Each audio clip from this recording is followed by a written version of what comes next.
गुरु कुम्हार शिष्य कुंभ है, गढ़ गढ़ काढ़े खोट, अंदर हाथ सहार दे, बाहर मारे चोट। नमस्कार दोस्तों, मैं अविनाश दास रसनल कबीर यूट्यूब चैनल में आप सबका हार्दिक स्वागत करता हूं। साथियों, सतगुरु कबीर साहब की यह साखी मैं आपके सामने रखा कि गुरु जो है कुम्हार के समान है, शिक्षक जो है कुम्हार के समान है, और जो है शिष्य जो है कुंभ अर्थात घड़ा के समान है।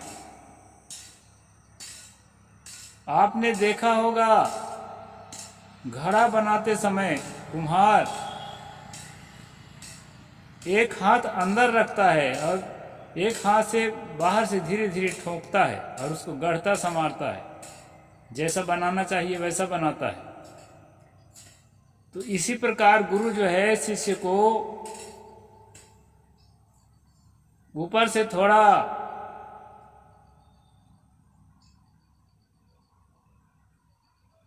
प्रताड़ना दे करके, डांट फटकार दे करके, और भीतर उसके अंतःकरण को गढ़ता है,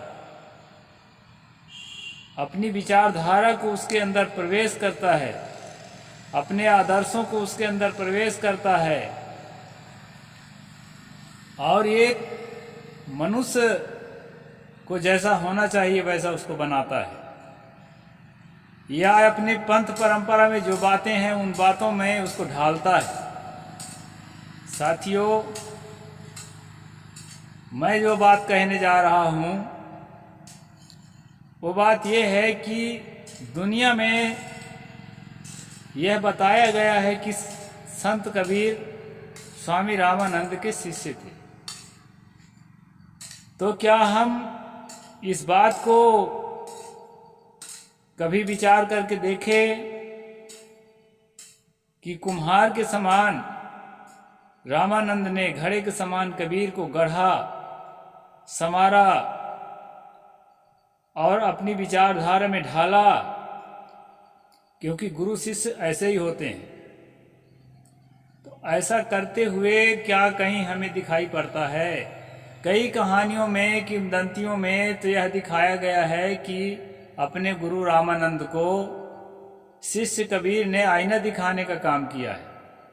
एक छोटा सा उदाहरण रखूंगा मैं आपके सामने। वैसे बहुत सारी कहानियां हैं इस प्रकार की, लेकिन एक कहानी में उदाहरण के लिए आपके सामने रखता हूं कि एक बार भगवान के भोग लगाने के लिए गुरु रामानंद ने शिष्य कबीर को दूध के लिए भेजा। तो दूध के लिए जब लोटा लेकर के कबीर गए तो वहीं पर एक मरी हुई गाय मैदान में पड़ी थी। उसी के सामने कुछ, उसके मुख के सामने कुछ घास रख दिया और लोटा रख करके बैठ गए। तो कहते हैं जब बहुत टाइम हो गया तो गुरु महाराज को चिंता हुई और वो जो है ढूंढते ढूंढते आया तो देखा कि वो तो यहाँ बैठा हुआ है। कहा, यहाँ क्यों बैठे हो बेटा? उसने कहा, भाई ये गाय जो है उठ नहीं रही है, इसको मैंने चारा डाला है, चर नहीं रही है, चारा चरेगी उठेगी तो इससे दूध निकाल करके फिर मैं लाऊंगा, इसी इंतजार में बैठा हूँ गुरुदेव, प्रतीक्षा में। तो गुरुदेव कहा, बेटा ये मरी हुई गाय कैसे दूध देगी, ये तो निर्जीव है। तो कहते हैं कि शिष्य कबीर ने अपने गुरु से कहा कि आप निर्जीव भगवानों के लिए दूध मांगे हैं ना, तो निर्जीव गाय जब दूध नहीं देती तो निर्जीव भगवान कैसे दूध को ग्रहण करेंगे? ऐसे करके श्री रामानंद जी को कबीर ने आईना दिखाया। ऐसा जो है कहानी किंवदंती बहुत सारे हैं, इनको पढ़ करके, सुन करके। और एक बात और है, कबीर वाणी में राम शब्द और वैष्णव शब्द, इन शब्दों को बहुत आदर के साथ जो है उल्लेख किया गया है। इन सब चीजों को भी देखते हुए लगता है कि संत कबीर का और स्वामी रामानंद का घनिष्ठ संबंध रहा हो। दोस्तों, हम लोग जो है इस निर्णय पर नहीं पहुंच पाते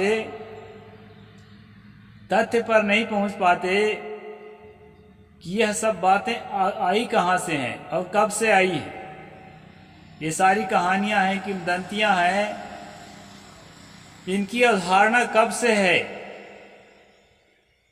स्वामी रामानंद के जीवन काल से है, कबीर साहब के जीवन काल से है, कि उससे बहुत पीछे की है?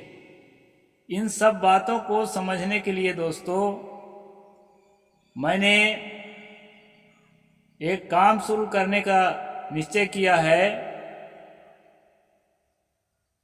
कबीर गुरुद्वारा फोर्ट रोड रीवा के वर्तमान महंत परम पूज्य सनात साहिब जी ने जो किताब लिखी है कबीर और रामानंद,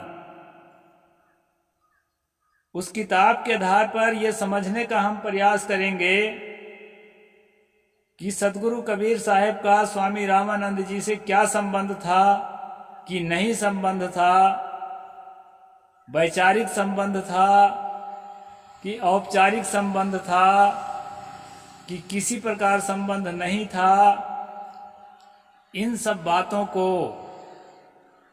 ठीक से समझने का प्रयास करेंगे। साथ साथ यह भी समझने का प्रयास करेंगे कि ये दोनों महानायक किस किस तरह की विचारधाराओं को समाज में प्रचारित कर रहे थे और कितनी बातों में समानता है और कितनी बातों में असमानता है। संत कबीर किन बातों को लेकर के प्रतिनिधित्व कर रहे थे और स्वामी रामानंद जी किन बातों को लेकर के प्रतिनिधित्व कर रहे थे, इन सारी बातों को समझने के लिए दोस्तों मैं कल से जिस प्रकार मनुस्मृति पर एक एपिसोड हर रोज चलाता हूँ, उसी प्रकार एक एपिसोड पूज्य साहिब जी के रचना कबीर और रामानंद इस किताब पर चलाऊंगा और आप लोग जो है उस पर अनुशीलन करना, हम सब मिलकर अनुशीलन करेंगे। ऐसा विचार मेरे मन में आया और मैंने साहिब जी से फ़ोन के माध्यम से इजाज़त भी लिया कि आपकी किताब पर हम स्ट्रीम करना चाहते हैं। साहिब जी ने तहे दिल से और खुशियों के साथ, आशीर्वाद के साथ आज्ञा दे दी है और उसका काम आज तो इतवार है दोस्तों, कल से मैं शुरू करूंगा। और आप सब लोग देखना कि सतगुरु कबीर साहब और स्वामी रामानंद इन दोनों में कितनी समानताएं हैं, कितनी असमानताएं हैं, इनके बीच में संबंध संभव है या असंभव है, इनका संबंध